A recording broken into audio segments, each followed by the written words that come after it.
April 28th, 1967.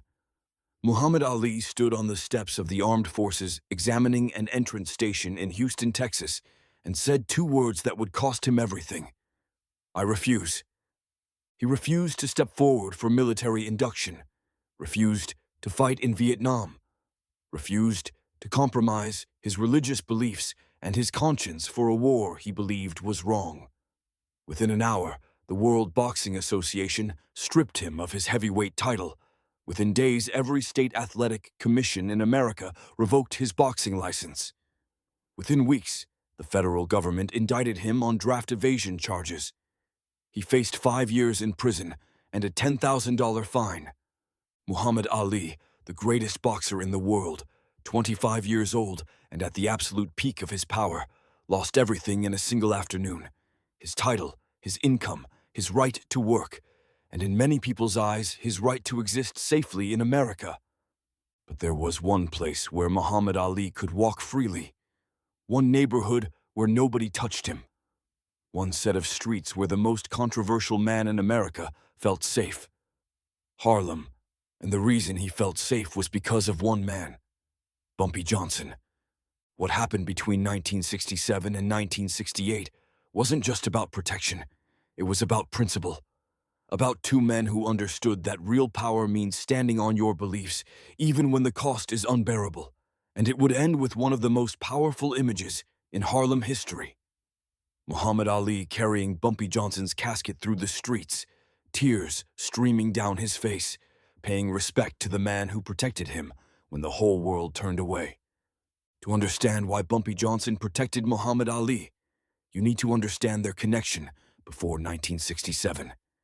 It started in 1964, right after Ali shocked the world by beating Sonny Liston to become heavyweight champion. He was still Cassius Clay then, young, loud, confident to the point of arrogance. But something happened the day after that fight. Clay announced he was joining the Nation of Islam, changing his name to Muhammad Ali, rejecting his slave name, aligning himself with the most controversial religious movement in Black America. The announcement sent shockwaves through the country. White America was horrified. Many black leaders were uncomfortable. The boxing establishment was furious, and Malcolm X, who'd been at the fight supporting Clay, was about to be expelled from the Nation of Islam for his own conflicts with Elijah Muhammad. Malcolm brought Ali to Harlem in March 1964, a few weeks before Malcolm's final break with the nation. He wanted Ali to meet people, real people, not handlers or promoters or religious leaders trying to control him, just Harlem. And that included Bumpy Johnson. The meeting happened at Small's Paradise. Malcolm made the introduction. "Bumpy, this is the champ. Champ, this is the man who really runs Harlem." Ali was 22 years old, already famous, already building the persona that would make him a global icon. He sat down at Bumpy's table and did what he always did. Started talking about boxing, about his beliefs, about changing his name, about standing up to the white establishment. Bumpy listened, didn't interrupt, just let Ali talk himself out. When Ali finally stopped, Bumpy said something that Ali never forgot. "You believe what you believe. Good. A man without beliefs is just meat walking around waiting to be consumed. But beliefs cost something, and the stronger the belief, the higher the cost. You ready to pay?" Ali smiled. "I'm the heavyweight champion of the world. What can they take from me?" Bumpy looked at him for a long moment. "Everything. They can take everything. Your title, your money, your freedom, your safety. When you stand on principle against people with power, they don't just try to beat you, they try to erase you." Ali was still smiling, still young enough to think he was invincible. "Let them try. They will, and when they do, you remember something.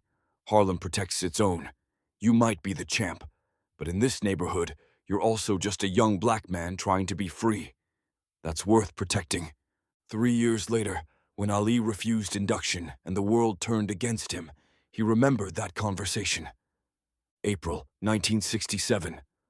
Ali's world collapsed. The boxing commission stripped his title. He couldn't fight anywhere in America. His income disappeared overnight. The Nation of Islam, which had embraced him in 1964, was now distant. They were angry that Ali had remained loyal to Malcolm X's memory after Malcolm's assassination. Angry that Ali questioned some of Elijah Muhammad's decisions. The support he'd expected from his religious community was conditional, and he'd violated the conditions. The federal indictment came in May. Draft evasion. Ali faced trial. His lawyers told him he'd probably be convicted. 5 years in prison. His boxing prime would be over by the time he got out. Everything he'd worked for since he was 12 years old. Gone. And then came the threats. Letters, phone calls, people saying they'd kill him. Some were white supremacists who saw him as an uppity N-word who needed to be put in his place. Others were black veterans who saw his refusal to serve as a betrayal. Still others were Nation of Islam members who saw him as a traitor to the organization. Ali was caught between multiple groups who all wanted him silenced. He couldn't afford bodyguards. His fight income was gone. His endorsements had evaporated. He was doing speaking engagements at colleges, barely making enough to pay his legal fees and support his family. And everywhere he went, he felt the threat. Except in Harlem. In June 1967, Ali came to Harlem for a speaking engagement at a community center on 135th Street. He was nervous, hadn't been back since before his indictment. Wasn't sure how the neighborhood would receive him. Some black leaders had condemned his stance. Some called him a coward. He didn't know if Harlem would still see him as one of theirs. He walked into the community center, and 300 people gave him a standing ovation. Cheered for 5 minutes straight. And in the back of the room, leaning against the wall, was Bumpy Johnson. After the speech, Bumpy approached him. "Champ, good to see you." "Mr. Johnson, I wasn't sure anyone would show up. In Harlem, we show up for our own, especially when the rest of the world turns their back." They walked together to Small's Paradise, sat at table 7. Bumpy ordered coffee. They talked for 2 hours. Ali explained everything: the threats, the financial pressure, the isolation, the way his own religious community had backed away from him, the fear that he might actually go to prison and lose his prime years. Bumpy listened to all of it. Then he said, "You need a place where you can just be, where you can walk the streets without looking over your shoulder, where you can think without fear clouding everything. I need a lot of things. I'm offering you one thing. Harlem, you walk these streets freely. Nobody touches you here. Nobody threatens you here. You're protected." "I can't pay for protection. I barely have money for rent." Bumpy shook his head. "I'm not asking for money. I'm offering respect. You stood on your principles. You paid the price. That's rare. That deserves to be protected." "Why, you run numbers. You have your own problems. Why take on mine?" Bumpy leaned back. "Because 3 years ago, Malcolm brought you to this table, and I told you Harlem protects its own. Malcolm's gone now. But that promise isn't. You're one of ours, and we protect our own." The next day, word went out through Harlem's invisible network. Barbershops, grocery stores, jazz clubs, pool halls. The message was simple and clear. Muhammad Ali is under protection. He walks these streets freely.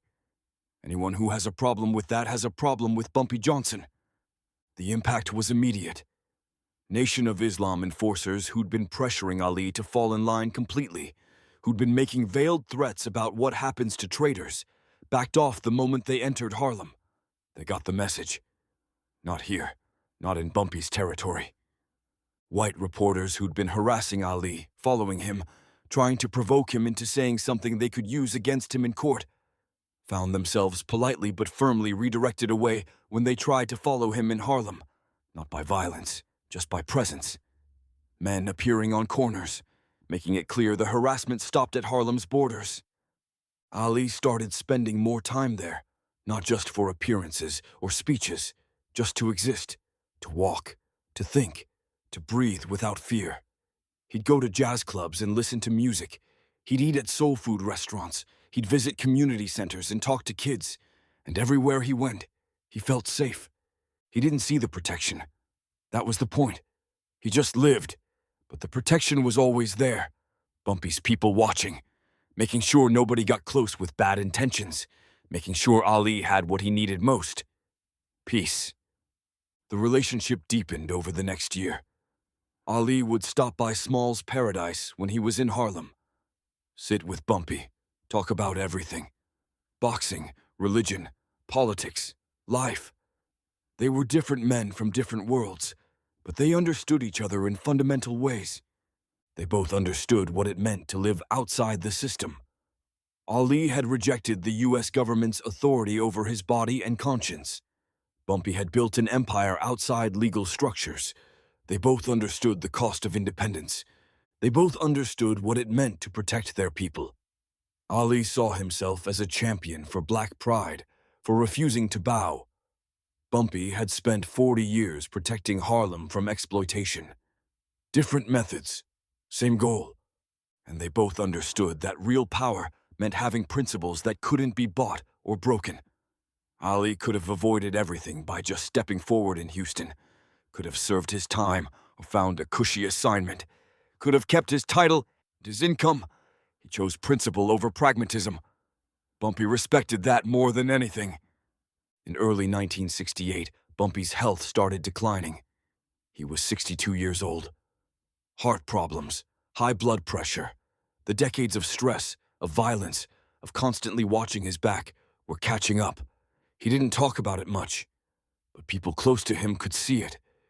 Ali noticed in February 1968 during one of their conversations at Small's Paradise. Bumpy looked tired, older. His movements were slower. He was drinking coffee instead of cognac. He left earlier than usual. "You all right, Mr. Johnson?" "I'm getting old, champ. Body's reminding me I'm not 25 anymore." "You need anything?" Bumpy smiled. "Just keep being who you are. Keep standing up. That's what matters." That was the last substantial conversation they had. July 7th, 1968. Bumpy Johnson had dinner at Wells Restaurant, his regular spot.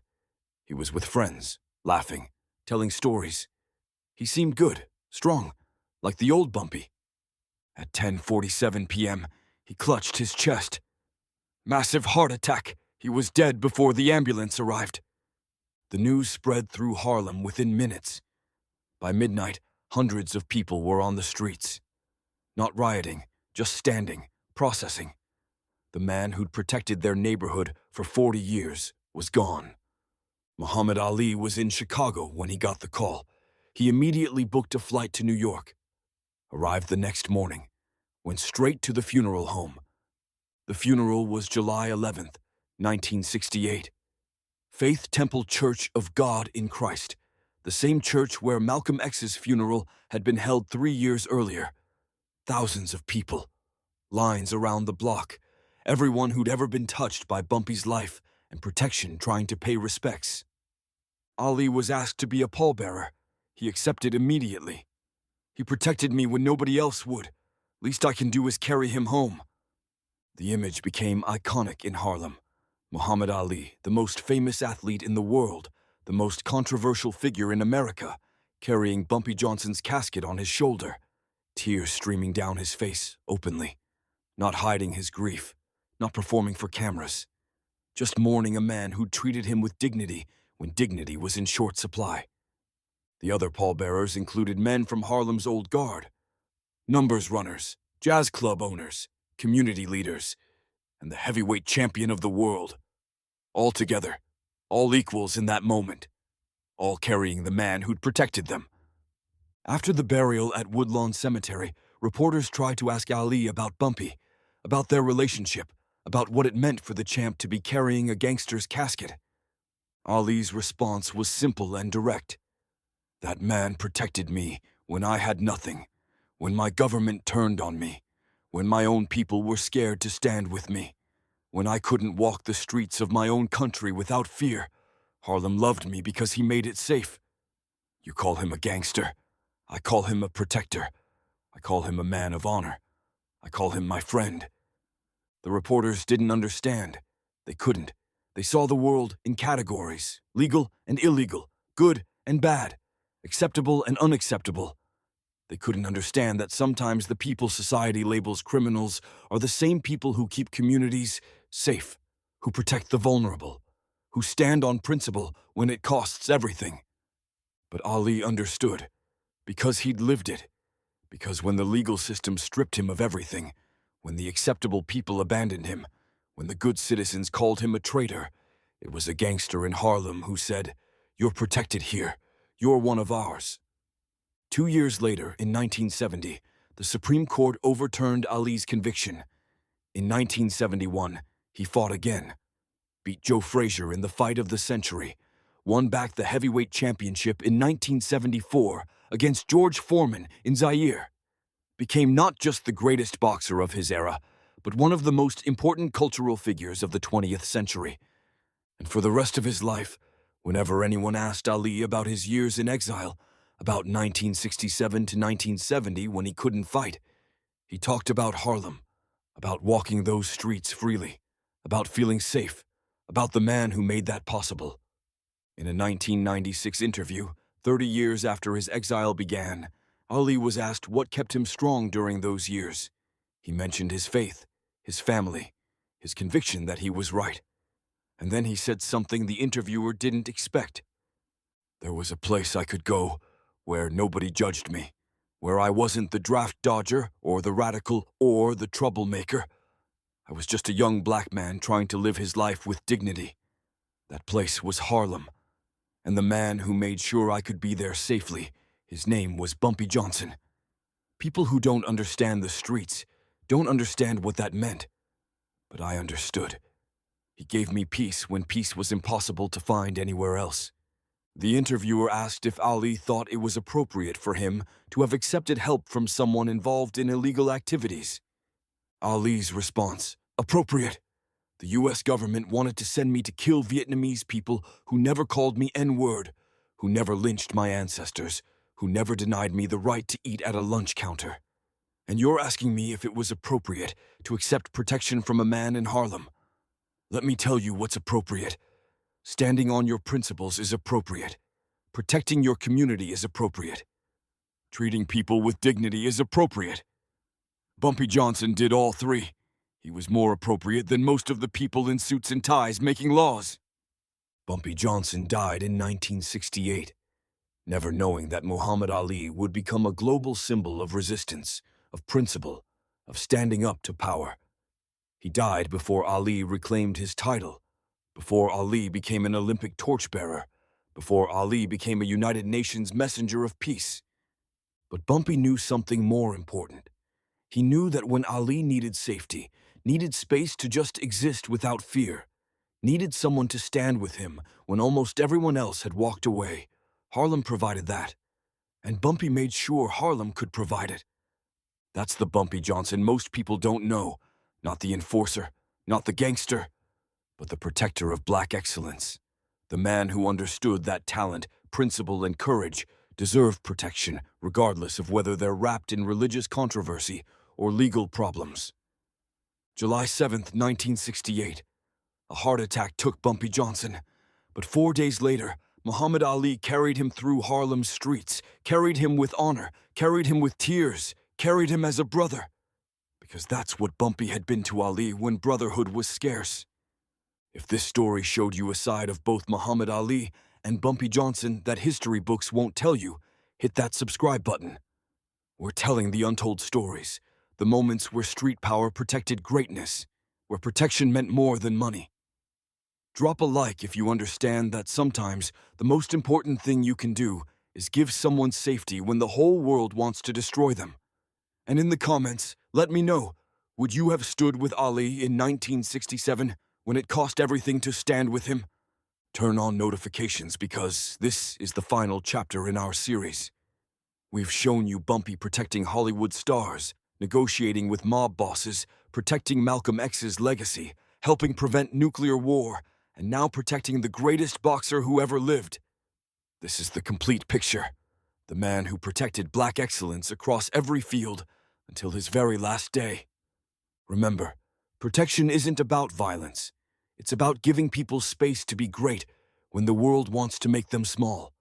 and Bumpy Johnson protected greatness every single day of his life.